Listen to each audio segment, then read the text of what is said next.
25 ნოემბერი თარიღი, როცა ბარსელონა დამარცხდა ჩელსისთან გამანადგურებელი ანგარიშის ჩემპიონთა ლიგაზე 3-0. ამ მატჩის შემდეგ პრესკონფერენციაზე გამოვიდა ფლიკი და თქვა ესეთი სიტყვები: ჩვენ აუცილებლად ვნახავთ უკეთეს ბარსელონას. ეს არის ის, რისი პირობად შემიძლია რომ მოგცეთ.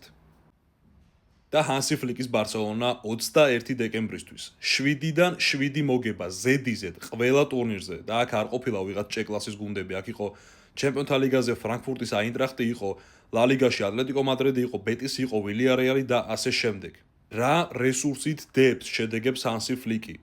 მოსვლის დღიდან ან აკადემიის მოთამაშეები, ან მაქსიმუმ ისეთ ფეხბურთელები, ვისის სატრანსფერო ღირებულებაც იყო 25 ან 30 მილიონი ყველაზე მაქსიმუმ.